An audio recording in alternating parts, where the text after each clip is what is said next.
Good morning plus 2। बेटा आज जो है वो हमारे केमिकल काइनेटिक्स वैसे तो मैंने कंप्लीट कर दिया था, फिर याद आई, एक बच्चे ने मेरे से पूछा था रेट ऑफ रिएक्शन जो है, ऑर्डर ऑफ रिएक्शन कैसे फाइंड आउट करना है for multi steps reactions which the reaction in which multi steps involve in their mechanism. तो ऐसे केसेस में दो तरह से हम न्यूमेरिकल लेंगे, एक टाइप का लूँगी, फिर दूसरे टाइप का लूँगी, दोनों में से कोई पूछा जा सकता है। जैसे फॉर एग्जांपल बेटा आपके पास है 2H2 गैस, ये बना आपके पास 2NO गैस, और ये आपके पास N2 gas plus 2H2 gas. ठीक है, ये बना। इसमें जो है प्रपोज्ड मैकेनिज्म है, इसमें जो है वो क्या है, ये आपको दिया होगा।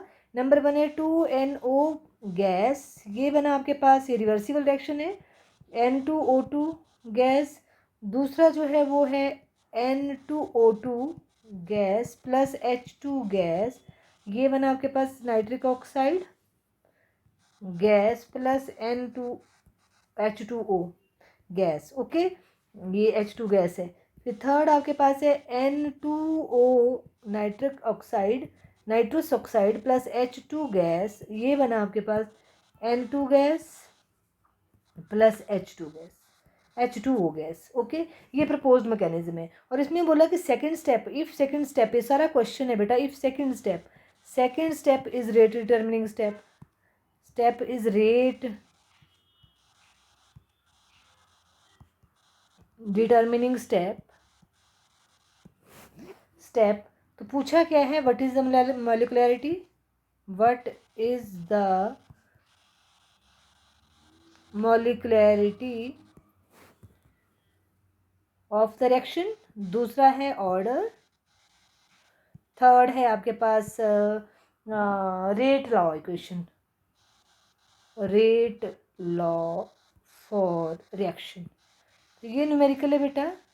अब इस न्यूमेरिकल में क्या है, इसमें अब देखो आपके पास ये रिएक्शन दिया हुआ मेन, तो आपको जो है इसका मैकेनिज्म दिया हुआ है यहाँ पे 1 2 3 स्टेप्स में हुआ है। ये जो फर्स्ट रिएक्शन है इसमें रिवर्सिबल है, मतलब कि ये रिवर्सिबल रिएक्शन है, ये रिवर्स किया जा सकता है। और सेकंड एंड थर्ड स्टेप जो है वो आपके सिंगल इरिवर्सिबल रिएक्शंस है। एंड द मोस्ट इंपॉर्टेंट क्या है कि सेकेंड स्टेप जो है रेट डिटर्मिनिंग स्टेप है। तो सबसे पहले हम मॉलिक्युलैरिटी करते हैं, that is the simplest one.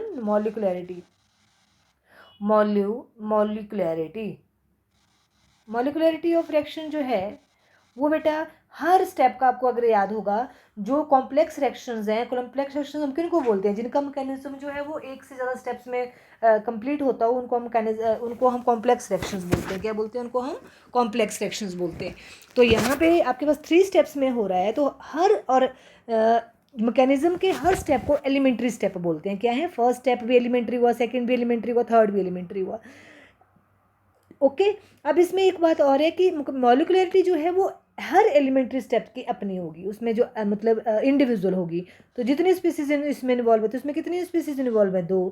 तो फर्स्ट में जो है वो फर्स्ट स्टेप में जो मॉलिक्युलैरिटी, अकॉर्डिंग टू फर्स्ट स्टेप जो मॉलिक्युलैरिटी ऑफ रिएक्शन जो है वो मॉलिक्युलैरिटी 2 हो जाएगी।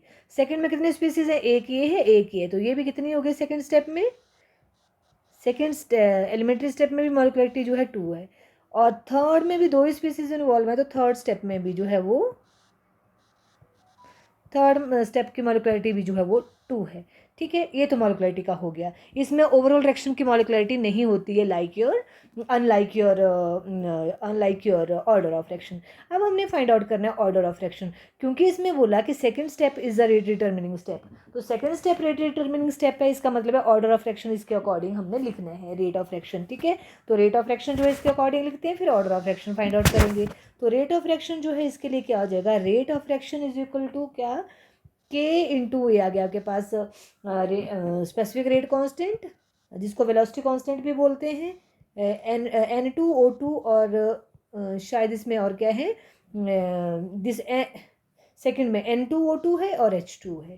तो molar concentration of hydrogen gas. Gas लिखना है लिखिए, नहीं लिखना तो मत लिखिए, ठीक है। तो ये आ गया। अब बेटा क्या है, ये जो इसमें जो स्पीसीज इन्वॉल्व है N2O2 एंड H2। अब आप यहाँ देखो केयरफुली कि फर्स्ट रिएक्शंस में N2O2 स्पीसीज जो है इन्वॉल्व है।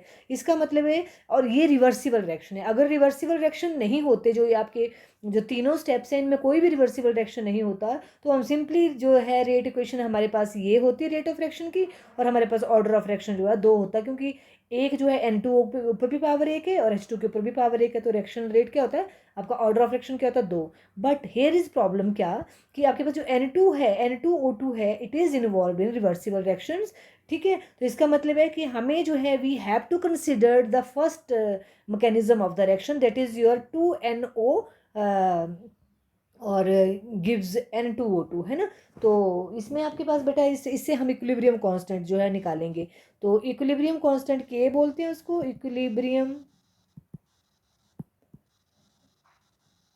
कांस्टेंट के, कैपिटल के लिखते हैं इसको। और क्या हो जाएगा कैपिटल के, क्या हो जाएगा, molar concentration of product. Equilibrium constant कैसे फाइंड आउट किया जाता है, molar concentration of product raise to power जो भी स्टोइकियोमेट्रिक वैल्यू होगी divided by molar concentration of reactant and raise to power their stoichiometric value. तो यहाँ पे जो है इसकी स्टोइकियोमेट्रिक वैल्यू 1 है N2O5 की, और इसकी जो है वो 2 है, तो इसकी रेज टू पावर 2 होगी। अब बेटा यहाँ से हम इसमें जो है वो N2O2 की वैल्यू जो है वो इसमें से फाइंड आउट करेंगे। तो N2O2 मोलर कंसंट्रेशन किसके बराबर हो जाएगी, it is equal to K multiply by NO raise to power 2। अब ये जो N2 molar concentration of N2O2 है, ये हम फिल कर देंगे किसमें, ये जो आपके पास रेट कांस्टेंट की जो रेट ऑफ रिएक्शन जो है, ठीक है। तो रेट ऑफ रिएक्शन आपके पास है रेट इज इक्वल टू के। अब यहाँ पे कैपिटल के है तो दोनों मल्टीप्लाई हो जाएंगे, मल्टीप्लाई बाई कैपिटल के, है ना, दोनों कांस्टेंट हैं। उसके बाद N2O2 की जगह क्या आ जाएगा, के, और आ जाएगा NO का स्क्वायर, हो जाएगा ना, NO का स्क्वायर और प्लस H2, ये आ गया। ओके। अब इसको जो है आप ये जो K इंटू के है, इसको जो है आप जो है इसको हमने थर्ड कांस्टेंट ले लिया, दैट इज योर आपने K डैश कर दिया, ठीक है। तो उसके अब क्या हो गया NO2 और H2। तो इसमें जो है आपके पास क्या हो जाएगा, तो ओवरऑल ऑर्डर ऑफ रिएक्शन क्या हो जाएगा, ऑर्डर ऑफ रिएक्शन, क्योंकि ये रेट इक्वेशन है तो ऑर्डर ऑफ रिएक्शन इसी के ऊपर डिपेंड करता है। ऑर्डर ऑफ रिएक्शन क्या हो जाएगा, order of reaction is equal to क्या हो जाएगा, कितनी पावर है इसकी 3, इसकी कितनी है 1, तो sorry 2, 2 + 1 is equal to 3 order of reaction आ गया। तो रेट लॉ इक्वेशन भी क्या होगी, अगर बोला rate law equation, rate law expression क्या होता है, सी जो क्वेश्चन था आपके पास, रेट लॉ यही हो जाएगा जो रेट लॉ एक्सप्रेशन कौन होता है, जिसके अकॉर्डिंग ऑर्डर ऑफ रिएक्शन जो है वो जिसके ऊपर डिपेंड करता है। तो ऑर्डर ऑफ रिएक्शन जो है इस ऊपर वाली इक्वेशन के ऊपर डिपेंड करता है। तो रेट लॉ इक्वेशन भी क्या होगी, रेट इज इक्वल टू के डैश इंटू NO का स्क्वायर, नाइट्रिक ऑक्साइड बोलते हैं इसको, और H2 का ये।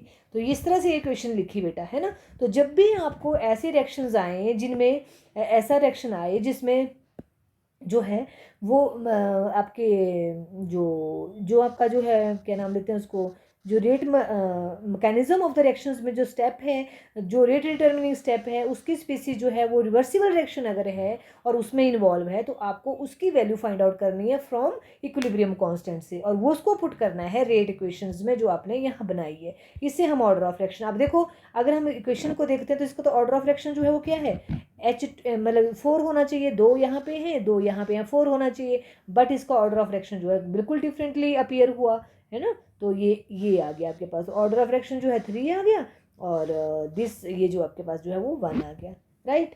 तो इस तरह से हम जो है वो फाइंड आउट करते हैं ऐसे रिएक्शंस के लिए।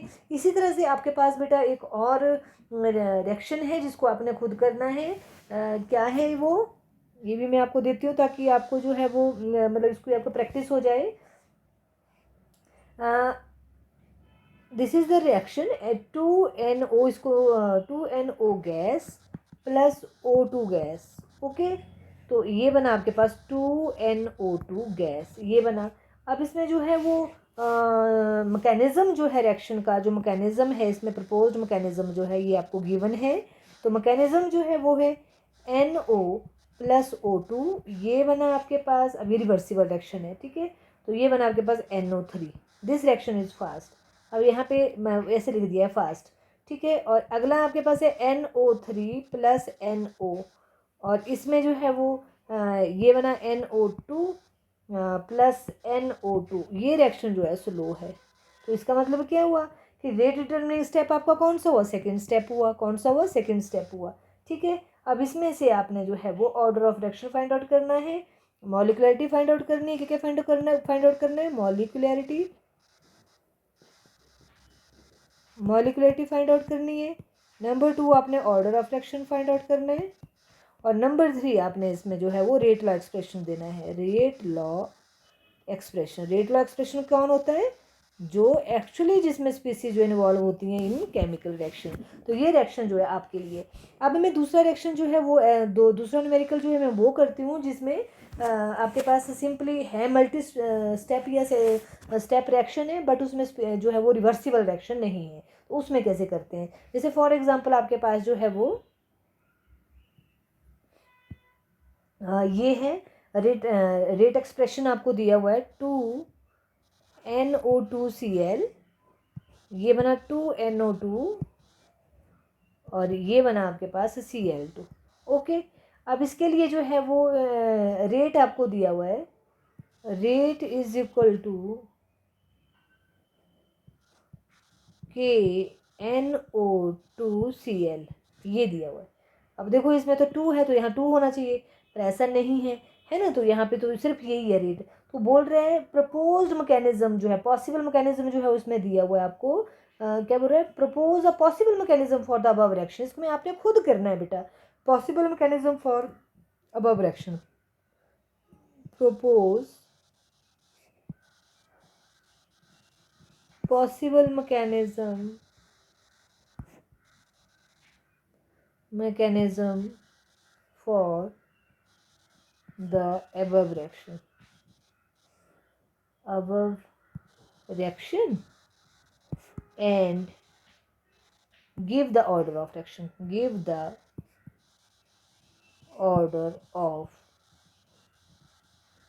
reaction, ठीक है। ये आपको करना है। तो क्योंकि इसमें जो है रेट लॉ एक्सप्रेशन में सिर्फ रेट लॉ, ये आपको रेट लॉ इक्वेशन दे दी है यहाँ पे, इसमें सिर्फ NO2Cl है, इसका मतलब है दोनों नहीं है। तो इसमें क्या पॉसिबल मैकेनिज्म हो सकता है, देख के करना पड़ेगा आपको, मैं बता देती हूँ। NO2Cl, प्रैक्टिस चाहिए इसके लिए। तो ये बन जाएगा आपके पास very simple, NO2 and Cl। देखो आपके रिएक्शन में Cl2 का Cl कहीं नहीं है ना। तो यहाँ पे हमने NO2 किया और Cl, NO2 तो रिएक्शन में प्रोडक्ट साइड में है ना, Cl नहीं है। तो इसका मतलब है Cl है, तो Cl2 है पर Cl नहीं है। तो यहाँ पे NO2 प्लस Cl बेटा, NO2 प्लस Cl होगी। अब ये जो नंबर 2 इसमें क्या आ जाएगा, अब देखो यहाँ पे एक ही मॉलिक्यूल है, जबकि इसमें तो 2 मॉलिक्यूल है। इसका मतलब क्या हुआ कि जो NO2Cl, एक molecule of NO2Cl combine with Cl nascent oxygen and combine to form the NO2 plus Cl, है ना। तो अब देखो इसको ओवरऑल रिएक्शन क्या आ जाएगा, इसमें ओवरऑल रिएक्शन इसमें जो है वो ये आ गया बेटा, क्या, 2 molecule of NO2Cl nitrosyl chloride है बेसिकली ये, ठीक है। इसमें जो है वो Cl के साथ Cl कैंसिल हो गया। ऐसे रिएक्शन हम बहुत कर चुके, तब तो समझ आ ही गई होगी। और 2 जो है वो NO2 आ गए, और ठीक है, और यहाँ पे Cl2 है। ये आपके पास जो है ये NO2Cl, और ये आपके पास जो है वो यहाँ पे Cl, ठीक है। तो ये बन गया आपके पास NO2 प्लस Cl, है ना। तो वैसे आपके पास जो है Cl, यहाँ पे Cl2 आ गया, यहाँ पे 2 Cl है, बैलेंस्ड केमिकल इक्वेशन है। तो अब देखो यहाँ पे आपके पास ये जो रिएक्शन है ये एग्जैक्ट आपके पास ऊपर के वाले की तरह होगी जो आपको दिया था, क्या, 2NOCl gives 2NO2 plus Cl2, है ना। तो अब देखो क्यों इसको इसमें जो है रेट ऑफ रिएक्शन में जो है सिर्फ NOCl है, क्योंकि ये वाला जो है वो ये इसको हम बोलेंगे ये आपके पास स्लो है, ऊपर वाला मस्ट बी स्लो और नीचे वाला जो है फास्ट है, सेकंड स्टेप जो है फास्ट है। इसीलिए रेट ऑफ रिएक्शन जो है वो इसके ऊपर डिपेंड करा, जिसके according rate of reaction depend only upon the NO2Cl, है ना। तो इस तरह से हम इसको जो है वो कर सकते हैं। अब आपके पास देखो इसमें क्या है, अब इधर देखो मेरे पास कि मैंने आपको क्या जो चीज़ समझानी है। अब इसमें देखो बेटा, इस वाले रिएक्शन में जो आपके पास रिएक्शन है ये भी कैसा है, इरिवर्सिबल रिएक्शन है। ये वाला रिएक्शन भी कैसा है, इरिवर्सिबल रिएक्शन है। तो इसमें जो है वो इक्विलिब्रियम कांस्टेंट की कोई ज़रूरत नहीं पड़ी, क्योंकि इक्विलिब्रियम कांस्टेंट इसमें हो ही नहीं सकता, क्योंकि रिएक्शन जो है वो। तो इसमें जो है रेट डिटर्मिनिंग स्टेप कौन सा होगा, अगर आपको क्वेश्चन ऐसे आता है, सपोज आपको मैकेनिज्म भी दे दिए होते हैं, तो आपको जो है वो क्या देखना है, जो स्लो स्टेप होगा उसके अकॉर्डिंग आपने रेट ऑफ रिएक्शन लिख देना है, और ऑर्डर ऑफ रिएक्शन भी इसके लिए इसी के अकॉर्डिंग लिखना है। तो रेट ऑफ रिएक्शन जो है वो हो गया, ऑर्डर ऑफ रिएक्शन क्या हो जाएगा इसका, order of reaction is equal to क्या हो जाएगा 1, क्योंकि एक ही स्पीसीज है आपके स्लो स्टेप में। तो इस तरह से हम इसको जो है वो कर सकते हैं, ठीक है। तो होपफुली आपको ये समझ आया होगा ये कॉन्सेप्ट। तो बहुत मज़ेदार कॉन्सेप्ट है, इजी सा कॉन्सेप्ट है, इसको प्लीज़ करिए। और अगर किसी को डाउट हो तो मुझसे ज़रूर पूछना। अब हमारे पास बेटा एक और चीज़, अब आपके जो ओनली जो फिजिकल जो केमिस्ट्री में जो है आपके पास सिर्फ 4 चैप्टर थे, यूनिट्स थे, जिनमें जो है वो आपको न्यूमेरिकल्स बेस्ड प्रॉब्लम्स आते हैं, न्यूमेरिकल्स आते हैं। अब उसके बाद आपको आपको सिर्फ 4 चैप्टर के लिए न्यूमेरिकल की मेहनत करनी है। उसके बाद 5वां चैप्टर में कोई न्यूमेरिकल नहीं, आगे आपकी इनऑर्गेनिक ऑर्गेनिक स्टार्ट हो जाएगी, उनमें तो वैसे भी कोई न्यूमेरिकल होते नहीं है, ठीक है ना। तो फिजिकल केमिस्ट्री के ओनली 4 चैप्टर्स हैं, और न्यूमेरिकल जो है वो करने हैं। न्यूमेरिकल से जो स्ट्रेंथ आती है, अदरवाइज जो है वो आप जो है वो ना तो एग्ज़ाम में पेपर में अपने जो बोर्ड एग्ज़ाम में नंबर अच्छे ले सकते हो, एज वेल एज आपके जो है वो कंपटीशन में तो बेटा ज़्यादातर न्यूमेरिकल ही आते हैं। फिजिक्स एंड केमिस्ट्री में न्यूमेरिकल्स बहुत आते हैं, तो इसलिए जो है वो आपने उनको ज़रूर करना है, ठीक है। उसके बाद जो है 5th यूनिट है बेटा आपके पास, दैट इज़ सरफेस केमिस्ट्री, है ना। सरफेस केमिस्ट्री मतलब ऐसे फिनोमिनन जो सरफेस के ऊपर होते हैं, इंटरफेसेस के ऊपर होते हैं, मतलब फेस के बिल्कुल एग्जैक्ट नीचे वाली। तो बहुत सारी ऐसी प्रॉपर्टीज़ हैं हमारे पास जो आपके पास इंटरफेस के ऊपर या सरफेस के ऊपर जो है वो हैपन होती हैं, उनके बारे में ही हम यहाँ बात करेंगे। मतलब we make the hyphen, we make the gap between the surface and your bulk. तो we are talking only about here your surface of the solid और surface of the substances, ठीक है। तो हम सरफेस केमिस्ट्री को क्या बोलेंगे, नाम सजेस्ट कर रहे हैं, surface chemistry is a branch of chemistry which be deals with the nature of surface, surface का नेचर कैसा है, and phenomenons that happen at the surface और इंटरफेसेस, उसको हम बोलते हैं सरफेस केमिस्ट्री। क्या बोलते हैं उसको हम, सरफेस केमिस्ट्री। अब इसमें बहुत सारी प्रॉपर्टीज हम मतलब वही पढ़ेंगे जो सरफेस के ऊपर होता है, ठीक है। तो इसमें आपके पास जो कुछ टर्म्स हैं सबसे पहले उनको करेंगे, और बारी बारी फिर जो जो जो आपके पास जाएगा फिर हम मूव करेंगे फॉरवर्ड, ओके। तो सबसे पहले इसमें बेटा एडजॉर्प्शन एक वर्ड आता है, एडजॉर्प्शन। एडजॉर्प्शन, एडजॉर्प्शन क्या होता है बेटा, और एक होता है एब्जॉर्प्शन। एब्जॉर्प्शन तो हम हमेशा सुनते हैं कि एब्जॉर्ब हो गया, एब्जॉर्ब हो गया, पानी एब्जॉर्ब कर लिया, मोली ने कर लिया, उसने कर लिया, है ना, एब्जॉर्प्शन। एडजॉर्प्शन हम कम सुनते हैं, मतलब कम, इतना इतना इतना वो लिटरली इसका मीनिंग है, बट हम जो है वो अगर लेमैन बोलेगा तो उसको एडजॉर्प्शन का में ही डज नॉट नो, है ना। तो क्या है सर एडजॉर्प्शन, कि ये क्या होता है कि जैसे सरफेस है आपके पास, जैसे आपके पास लॉग ऑफ वुड मैंने बोल ही दिया, ये लॉग ऑफ वुड है। तो आपके पास सपोज बाहर जो है फॉग है, क्या है, फॉग है। तो फॉग जो है वो इस वुड के सरफेस के ऊपर बैठेगी, या जो भी सरफेस के ऊपर आपके घर की सरफेस के ऊपर बैठेगी, तो उसको जो है स्टिकिंग ऑफ, क्या बोलेंगे उसको, sticking of, retaining of molecules on the surface of substance, ठीक है ना। तो उसको हम बोलते हैं ये सॉलिड और लिक्विड में जो है पॉसिबल है, उसको हम बोलते हैं क्या, एडजॉर्प्शन। तो कैसे डिफाइन करेंगे, it is a attracting or retaining of molecules of substance at the surface of solid or liquid, resulting into higher concentrations on the surface and lower concentration in the bulk, उसको हम adsorption बोलते हैं। तो इतना ना लिख के आप सिंपली बोल सकते हो, it is a phenomenon of retaining of, sticking of, attracting of molecules on the surface of substance or surface of liquid or solid is known as a is known as a adsorption, उसको हम क्या बोलते हैं, adsorption बोलते हैं। अब जब adsorption की बात हम करते हैं बेटा, तो एडजॉर्प्शन में 2 टर्म्स आती हैं, एक आती है एडजॉर्बेंट और दूसरी आती है एडजॉर्बेट, ठीक है।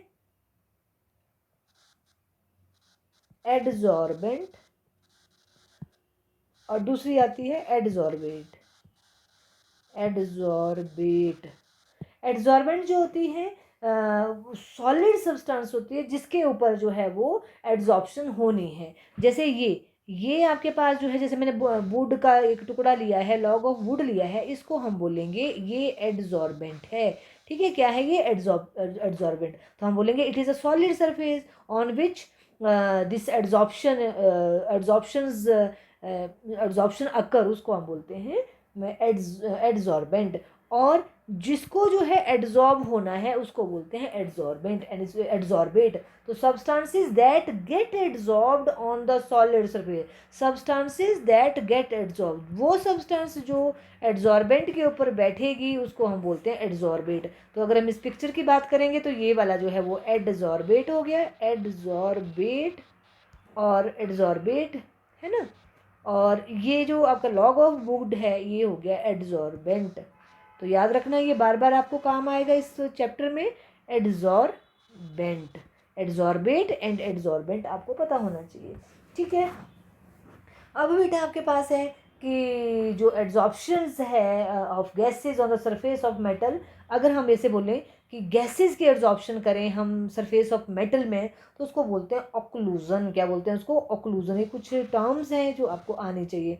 ऑक्लूजन, ऑक्लूजन, ऑक्लूजन, अब उसको ऑक्लूजन बोलते हैं।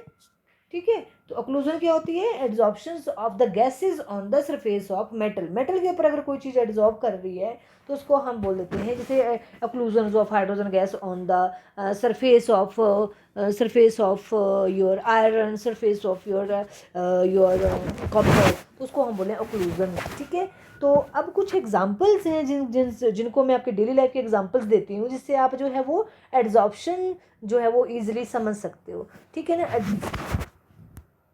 फर्स्ट एग्जांपल है adsorption of gas by charcoal. अब have you ever heard about the charcoal और not? I think you heard about it. Okay, did you hear about it?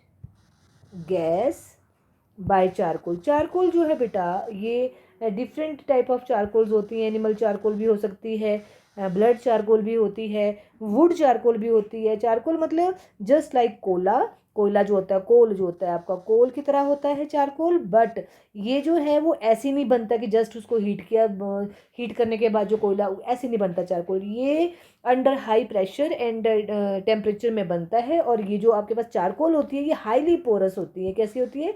Highly porous, मतलब बहुत सारे पोर्स होते हैं इसमें।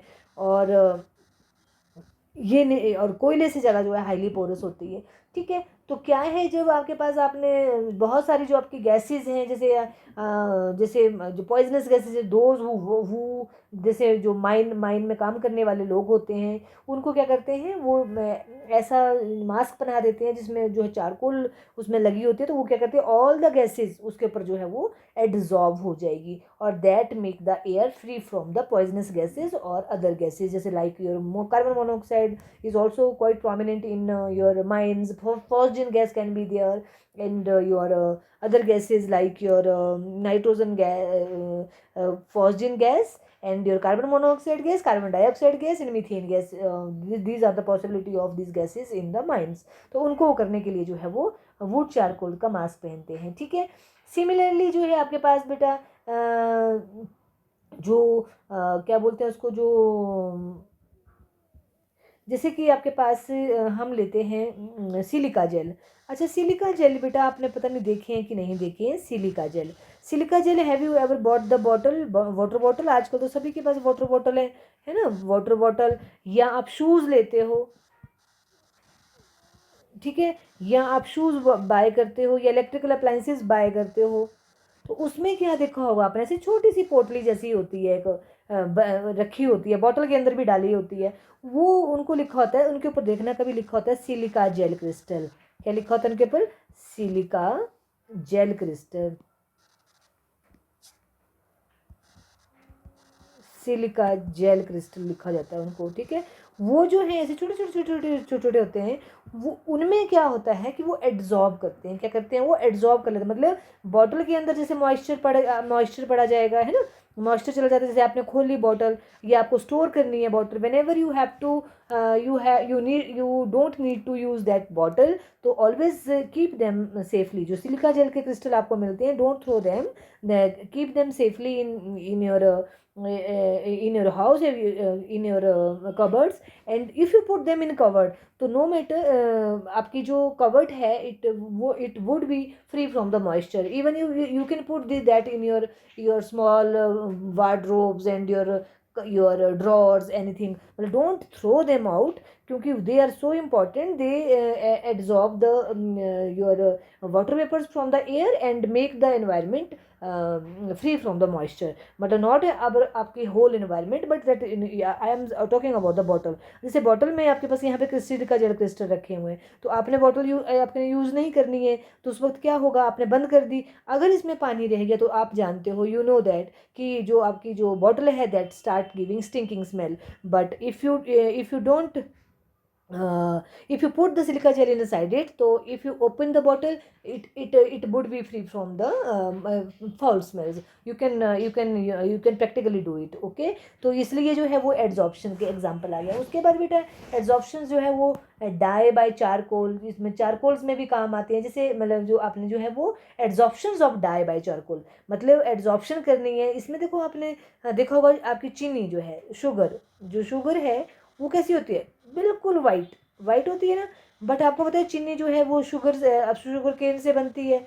शुगर केन का आपने जो है पानी पिया होगा, तो वो कैसा होता है, ब्राउन कलर का होता है. गुड़ जैसा कलर है वैसा ब्राउन कलर का होता है. तो चीनी कैसे जो है वो वाइट बन गई फिर, इसका मतलब है, इसका क्या करते हैं, जो आपके पास syrup of your this sugar cane है, ठीक है ना, उसमें जो है वो ब्राउन कलर का है, उसको हमने वाइट करना है, तो उसमें क्या डाल देते हैं, वुड चारकोल या एनिमल चारकोल डाल देते हैं. क्या डालते हैं उसमें, जनरली जो है चारकोल, एनिमल चारकोल डाली जाती है, whether it may be written over here और नॉट. तो एनिमल चारकोल उसमें डाली जाती है. कौन डाली जाती है, एनिमल चारकोल. तो एनिमल चारकोल जो है वो, इसका पाउडर डाला जाता है, ठीक है. तो उसमें जो पाउडर है वो क्या करता है, इसमें जो जितनी भी इसमें जो कलर है, ब्राउन कलर है, वो सारा का सारा उस चारकोल पाउडर के ऊपर जो है वो स्टिक कर जाएगा, और आपका जो सिरप है that is free from the colour, मतलब दैट इज़ कलरलेस हो जाएगा. इसीलिए आपकी चीनी आपने देखा होगा डबल रिफाइंड, जितनी ज़्यादा रिफाइंड होगी, डबल रिफाइंड, ट्रिपल रिफाइंड, उतनी ही वो वाइट होगी. इसका मतलब है उसकी और भी ज़्यादा उसमें से जो है वो ब्राउन कलर जो है वो निकाल दिया गया है, ठीक है. उसके बाद आपके पास जो है वो आपकी जो मैंने ये बता दिया कि सिलिका जेल होते हैं जो आपके पास एयर को ड्राई करते हैं, जो आपके अप्लाइंसेज हैं उनको सेफ रखते हैं, ठीक है.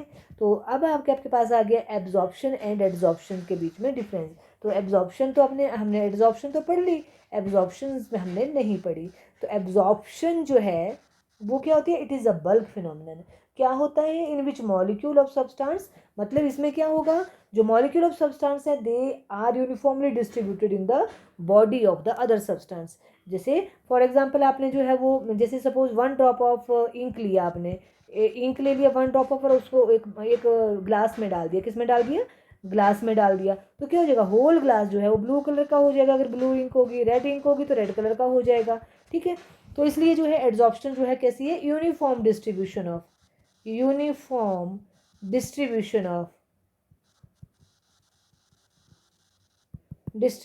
ऑफ substance, ठीक है, substance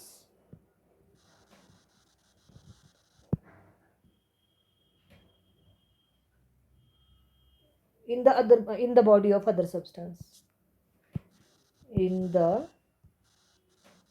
body of other substance. इसका एग्जाम्पल हम ले लेते हैं बेटा. इसका एग्जाम्पल है, जैसे आपने जो है वो आपने क्या किया, यहाँ पे आपने जो है एक जगह जो है वो आपने पीसीज ऑफ सिलिका जेल की पोटली जो है लगा दी. क्या लगा दी, सिलिका जेल की पोटली. सिलिका जेल की जो पोटली आपको मिलती है उसको आपने क्या किया, इसमें जो है वो यहाँ कर दिया है ना. तो इसमें यहाँ जो है वो आपने इसको जो है ऐसे, जहाँ पे जो है वो कैसा है, वाटर वेपर्स हैं. क्या है इसमें, वाटर वेपर्स हैं. सिमिलरली आपने जो है अनदर जो है उसमें आपने सिलिका जेल के बजाय जो है वो कैल्शियम क्लोराइड लिए, एनहाइड्रस कैल्शियम क्लोराइड. एनहाइड्रस का मतलब होता है उसमें से पानी वाटर ऑफ क्रिस्टलाइजेशन जो है निकाल दिया, एनहाइड्रस कैल्शियम क्लोराइड ले लिया। ठीक है, क्या देखते हो बेटा आप इसमें कि जो तो आपके जो तो है सिलिका जेल, उसमें क्या होगा, जो वाटर वेपर्स हैं उसके सरफेस के ऊपर जो है वो ऐसे बैठे होंगे, स्टिक करे होंगे ऐसे, अंदर बिल्कुल नहीं होंगे, अंदर एक आधी लेयर अंदर जा सकती है बस, इसके सिवाय नहीं। और इसमें जो है वो क्या होगा, वाटर वेपर्स यूनिफॉर्मली डिस्ट्रीब्यूटेड होंगे through out this calcium chloride के पोटली में। ठीक है, तो इसका मतलब हुआ कि ये जो है पीसीज ऑफ एनहाइड्रस क्लोराइड है इन वन बैग, एंड इसमें जो है सेलोफेन भी बोल सकते हो, और इसमें जो है वो सिलिका जेल है। तो दोनों में क्या फ़र्क है कि इसमें जो है पूरा सिलिका जेल के क्रिस्टल जो है वो पूरी तरह जो है वो पूरी तरह यूनिफॉर्मली डिस्ट्रीब्यूट नहीं हुआ उनमें वाटर, और जो कैल्शियम क्लोराइड है उसमें, तो आप एग्जांपल दे सकते हो एनहाइड्रस कैल्शियम क्लोराइड जो है ये एब्जॉर्प्शन करता है, और सिलिका जेल जो है वो क्या करती है, एडजॉर्प्शन करती है। तो ये तुम्हें पता होना चाहिए, एडजॉर्प्शन। ठीक है, और ये जो है वो क्या करती है, एब्जॉर्प्शन,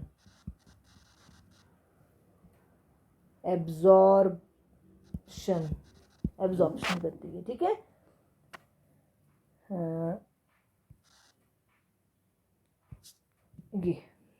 ये आ गया आपके पास, तो ये इस तरह से आप कर सकते हो। तो आगे आपके पास है बेटा, अब एड्जॉर्प्शन और एब्जॉर्प्शन के बीच में आपको डिफरेंस पता होना चाहिए। तो लिखा है, तो एड्जॉर्प्शन और एब्जॉर्प्शन की डेफिनेशन बताइए, एक तो आपने ये दे देनी है, दूसरा आपने लिखना है कि एब्जॉर्प्शन में लिखना है कि concentration of the material is same in the whole bulk of the substances, या it is a bulk phenomenon. और हम एड्जॉर्प्शंस के लिए बोलेंगे it is a surface phenomenon, और एड्जॉर्प्शन के लिए जो है हम बोलेंगे कि बिगिनिंग में एड्जॉर्प्शन जो है वो फास्ट होती है, but by the passage of time it gets slow. क्यों इट स्लो डाउन हो जाती है, क्योंकि आपके पास जैसे ये है सरफेस फिनोमिनन है, अब इसमें जो है वो सबसे पहले जो एड्जॉर्ब जितना ज़्यादा शुरू में क्या होगा, बड़ी फास्ट होगी, क्योंकि इसमें जो है वो सरफेस खाली है, तो एड्जॉर्प्शन काफ़ी हो जाएगी। बट बाद में क्या होगा, जब ये सरफेस ऑलरेडी ऑक्यूपाई हो जाएगी तो एड्जॉर्प्शन जो है स्लो होती जाएगी। बट एब्जॉर्प्शन में क्या होगा, मॉलिक्यूल जाएंगे अंदर घुसते जाएंगे, तो वो यूनिफॉर्म रेट से जो है होती जाएगी, उसमें कोई वो नहीं है बिगिनिंग, और उसमें जो है वो यूनिफॉर्म रेट में होगी। तो एब्जॉर्प्शन यूनिफॉर्मली होती है, एड्जॉर्प्शन इन बिगिनिंग फास्ट, और लेटर ऑन जो है वो स्लो हो जाती है। तो ये आ गया। अब आपके पास बेटा एक और टर्म्स आती है इसमें, positive adsorption and negative adsorption. Positive adsorption क्या होती है, आपने इसको जो है लिखना है, पॉजिटिव एड्जॉर्प्शन क्या होती है कि जब कंसंट्रेशन ऑफ एड्जॉर्बेट होता है जिसको जिसको स्टिक होना है, तो जब concentration of adsorbate is more on surface of adsorbent, अब लग पड़ी ना आने भाषा, अब एड्जॉर्बेंट, ठीक है ना, ठीक है ना, relative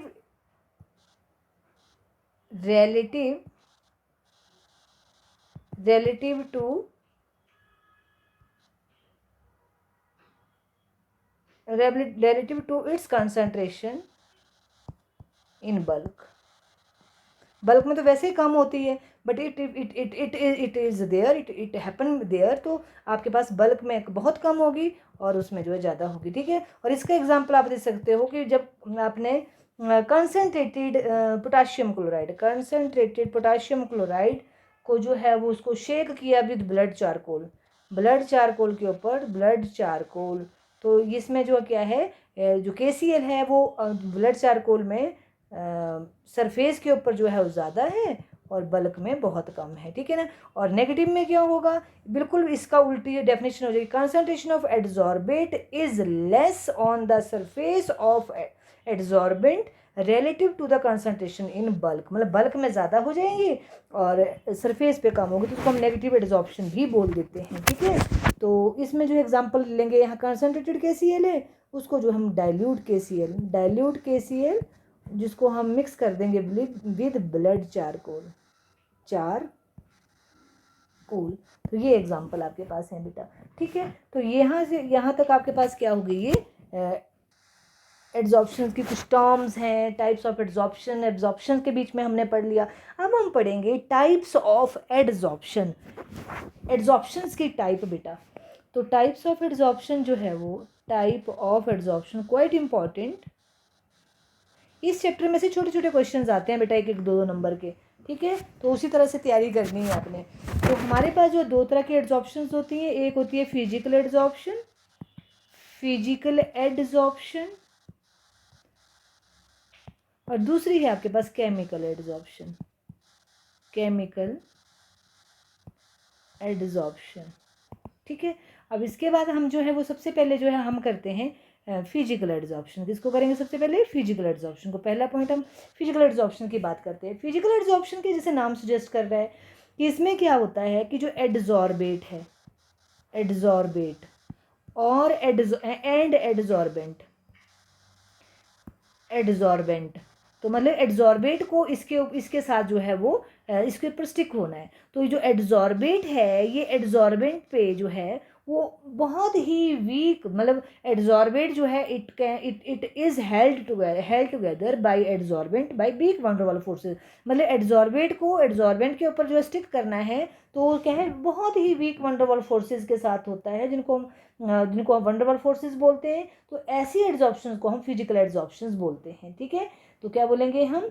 when adsorbate, when adsorbents are held together by weak van der Waals forces, weak van der Waals forces, तो उस एड्जॉर्प्शन को हम बोलते हैं फिजिकल एड्जॉर्प्शन, या उसको बेटा हम फिजी सॉर्प्शन भी बोलते हैं, फिजी सॉर्प्शन, फिजी सॉर्प्शन भी बोलते हैं, एक ही चीज़ है फिजी सॉर्प्शन, ठीक है। तो वंडरवॉल फोर्सेस से इसका मतलब है इसके इनके बीच में कोई आपस में जो है सिर्फ इंट्रैक्शन है, कोई इनके बीच में बॉन्डिंग नहीं है। तो इसलिए जो है वो आपको जो है वो इनको इसीलिए फिजिकल एड्जॉर्प्शन बोलते हैं कि जस्ट मतलब इनका आपस में बाहर से ही रिलेशन है, इनका कोई स्ट्रॉन्ग आपस में रिलेशन नहीं है, ठीक है। तो सबसे पहले हम इनकी इसकी जो करेक्टरिस्टिक्स कर लेते हैं, बहुत इंपॉर्टेंट है, पूछे जाते हैं। नंबर 1 आपके पास है low enthalpy, low enthalpy of adsorption.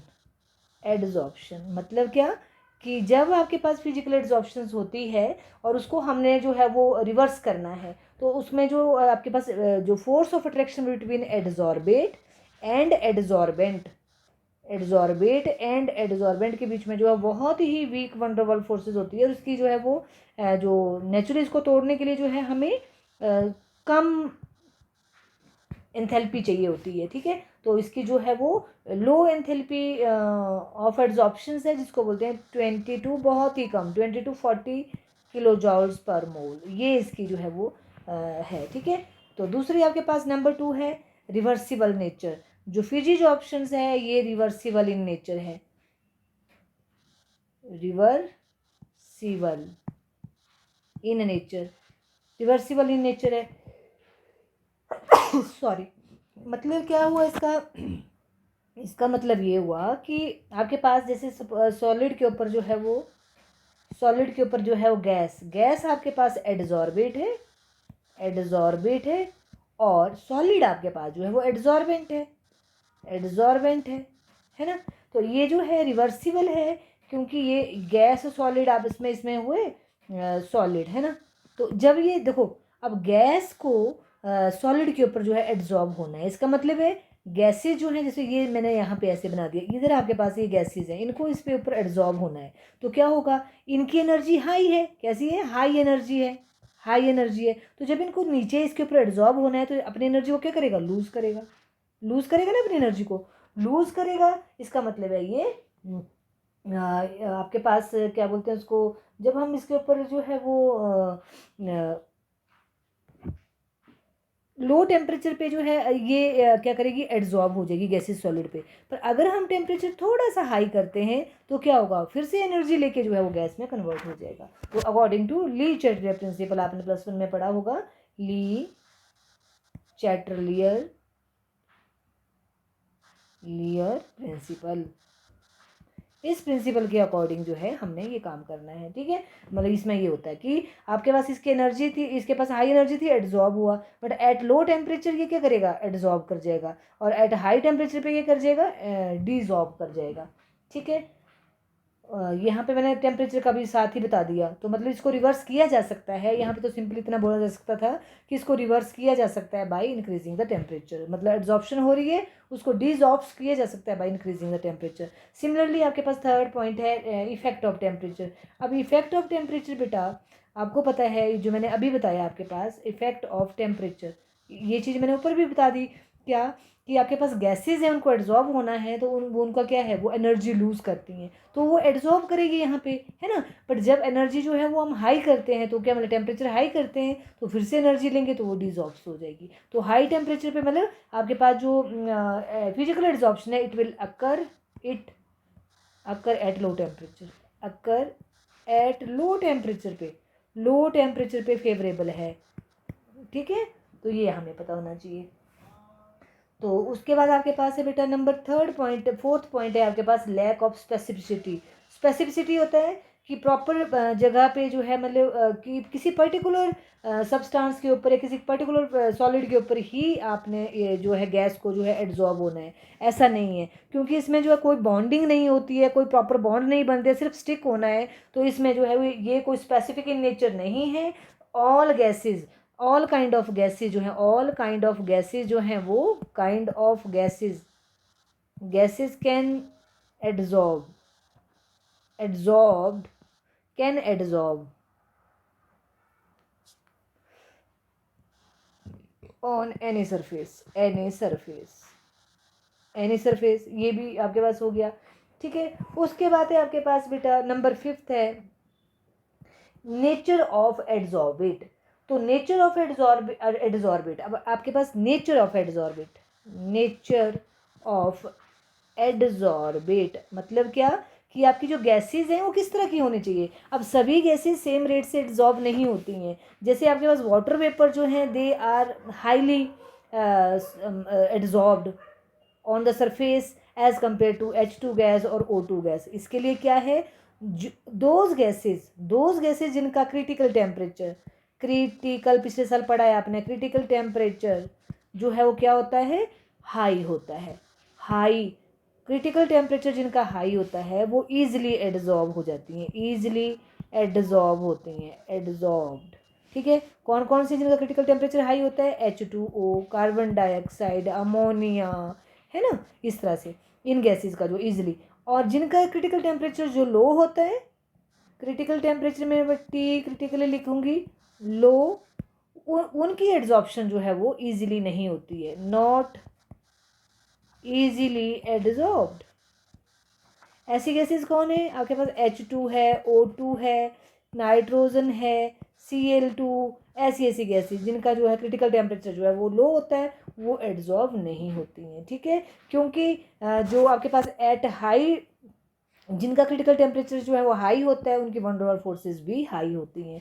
अब इसके लिए आपको क्रिटिकल टेम्परेचर समझाना पड़ेगा। वैसे क्रिटिकल टेम्परेचर की डेफिनेशन होती है the temperature above which any gas can not be liquefied what ever the pressure applied on it, ठीक है। तो मतलब कि आपके पास जितना ज़्यादा, जैसे सपोज आपके पास यहाँ पे आपने देखा होगा कि जैसे वाटर वेपर्स हैं, आपके पास बादल हैं, गैसेज है ना वाटर वेपर ऊपर, थोड़ी सी बादल हुए, ठंड हुई तो वो कंडेंस करके जो है नीचे आ जाते हैं, तो वो क्या कर गए, एड्जॉर्ब नहीं बोलेंगे, मतलब वो जो है वो कन्वर्ट हो गए, ठीक है। तो जो गैसेज इजीली लिक्विफाइड हो जाती हैं, मतलब वाटर वेपर इजीली लिक्विफाइड हो जाते हैं, वो एड्जॉर्प्शंस भी इजी हो जाती है। अब देखो क्या इसका मतलब है, वाटर का जो क्रिटिकल टेम्परेचर है दैट इज़ क्वाइट हाई। इसका मतलब क्या है कि पानी का जो क्रिटिकल टेम्परेचर हाई है, तो उसमें जो है वो हमारे पास रेंज है कि हम प्रेशर बढ़ाने से हमें जो है हमारा रूम टेम्परेचर जो है 22 भी होता है, 26 भी होता है, 24 भी होता है, 19 भी होता है ना। तो उस टेम्परेचर में जो है वो टेम्परेचर अगर हम कम करते जाएंगे तो क्रिटिकल टेम्परेचर की रेंज है, तो उसमें जो है वो गैस लिक्विफाई हो जाती है। बट अगर क्रिटिकल टेम्परेचर बहुत कम होता है, जैसे हाइड्रोजन वगैरह का नेगेटिव क्रिटिकल टेम्परेचर है, तो इन गैसेज को लिक्विफाइड करना इजी होता है, क्योंकि this kind of range of temperature is not available in your normal range of room temperature और अवर एटमोसफेयर, ओके, मतलब आपके पास माइनस है तो पहले तो टेम्परेचर माइनस में जाएगा, फिर हम प्रेशर अप्लाई करेंगे तब ये गैस लिक्विफाई होगी, ठीक है ना। अगर हाई टेम्परेचर पे कोई गैस जो है वो लिक्विफाई हो सकती है लाइक वाटर, तो वो पॉसिबल है। तो इसका मतलब है critical temperature of any gas should be high so that it can be easily liquefied. तो यहाँ पे हमें क्या है कि जो गैसेज ईजिली, जिनका क्रिटिकल टेम्परेचर लो होता है वो ईजिली एड्जॉर्ब हो जाती हैं। तो और जिनका क्रिटिकल टेम्परेचर हाई, सॉरी, जो गैसेज जिनका क्रिटिकल टेम्परेचर हाई होता है वो ईजिली एड्जॉर्ब हो जाती हैं, और जिनका लो होता है वो ईजिली एड्जॉर्ब नहीं होती है। तो ये था बेटा आपके पास जो है वो आपका योर फिजिकल एड्जॉर्प्शन। आगे आपके पास है केमिकल एड्जॉर्प्शन। कौन सा? केमिकल। केमिकल एड्जॉर्प्शन जो है नाम सजेस्ट कर रहा है कि इसमें जो है वो एड्जॉर्बेट एंड एड्जॉर्बेंट के बीच में केमिकल बॉन्ड बनेगा, तभी जो है इसको जो है वो फिर केमिकल एड्जॉर्प्शन बोला, ठीक है। तो हम बोलेंगे when the molecule of adsorbate, molecule of adsorbate, इसमें बेटा थ्योरी है, adsorbate are held to the surface of adsorbent by, ये आपको मिल जाएगा बुक में, by the chemical force like chemical bond, proper chemical bond बनेगा इनमें, केमिकल फोर्स और केमिकल बॉन्ड, ठीक है। तो ऐसे को हम बोलते हैं केमिकल एड्जॉर्प्शंस, ठीक है। तो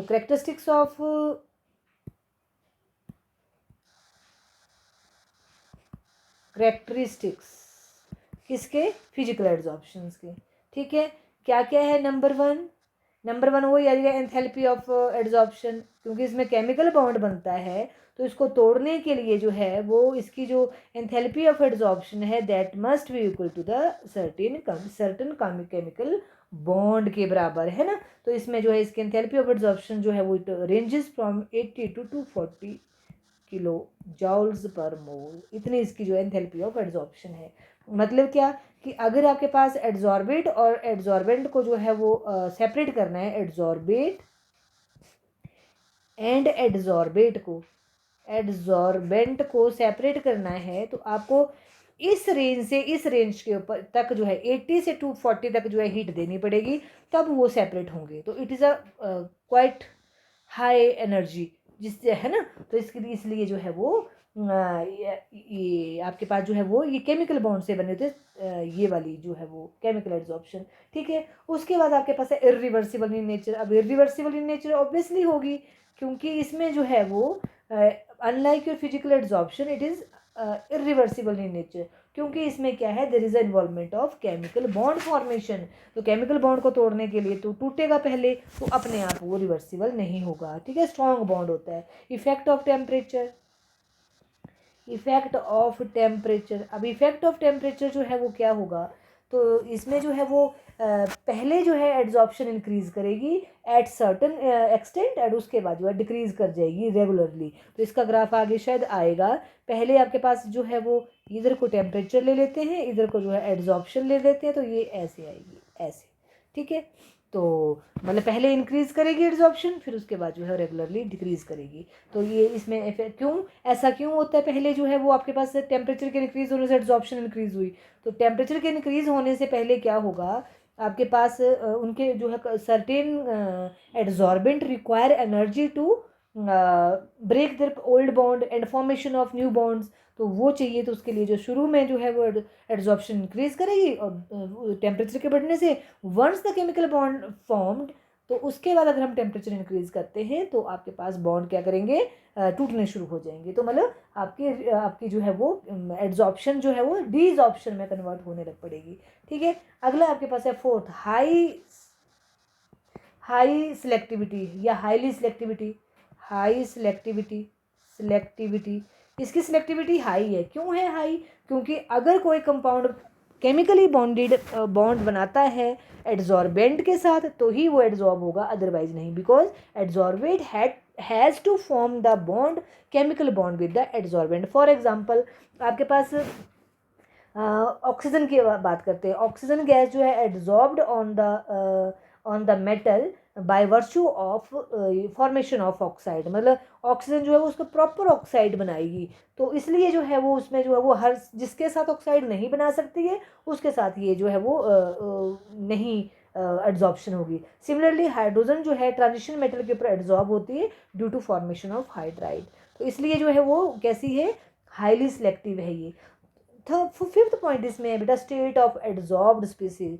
जो एड्जॉर्ब्ड स्पीसीज हैं, स्टेट ऑफ एड्जॉर्ब्ड मतलब एड्जॉर्बेट जो हो गया तो उसको एड्जॉर्ब्ड बोल देंगे, एड्जॉर्ब्ड स्पीसीज। ठीक है, इसमें क्योंकि केमिकल रिएक्शन टेक्स प्लेस होता है एड्जॉर्प्शंस में, तो इसमें जो है वो मॉलिक्यूल जो है उनकी स्टेट सरफेस पे डिफरेंट होगी और बल्क में डिफरेंट होगी। For example oxygen exist in the form of O2 in bulk, bulk में जो है वो ऐसे होगी।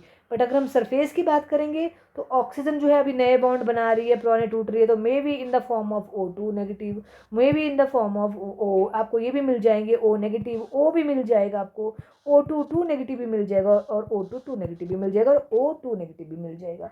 तो सरफेस पे और बल्क पे डिफरेंट है। अगर आप इन केस ऑफ हम बोलते हैं कि it is adsorption of oxygen in the in the metal, on the metal. Okay, तो आगे आपके पास है एक्सप्लेनेशन ऑफ केमिकल एड्जॉर्प्शन। अब केमिकल एड्जॉर्प्शन बेटा शुरू में तो आपकी फिजिकल एड्जॉर्प्शन की तरह ही होगी। फॉर एग्जांपल आपके पास ये निकल है, ऐसे मैंने निकल के सिर्फ 4 एटम्स लिए हैं और उसका ऐसे दिया, तो देखो ये क्या है इधर को, अब निकल इधर तो इसके पास देखो अंदर से ये बैलेंस्ड है ना, इधर जो है अनबैलेंस्ड फोर्सेज है इसमें। अनबैलेंस्ड का मतलब है कि इधर से इसके पास कोई फोर्स ऑफ मतलब कोई आपस में नहीं, आपस में देखो ये इसको कर रहा है, ये इसको कर रहा है, बट इधर निकल के पास इतनी अनबैलेंस्ड फोर्सेज है, मतलब ये स्टिल बॉन्ड बना सकता है किसी के साथ, है ना। तो यहाँ पे हाइड्रोजन जो है आपके पास, हाइड्रोजन ने इसके ऊपर एड्जॉर्ब होना है। तो शुरू में तो क्या होगा, इन बिगिनिंग फिजिकल एड्जॉर्प्शन होगी, जैसे फिजिकल एड्जॉर्प्शन होती है, जैसे मतलब सिंपली इंट्रैक्शन होगी, एड्जॉर्प्शन होगी शुरू में। मतलब क्या होगा कि निकल और हाइड्रोजन में फिजिकल बॉन्ड बनेगा, ओनली क्या बनेगा, physical bond. That is your very your क्या बोलेंगे उसको, वीक फोर्सेस, वंडरवॉल फोर्सेस, है ना।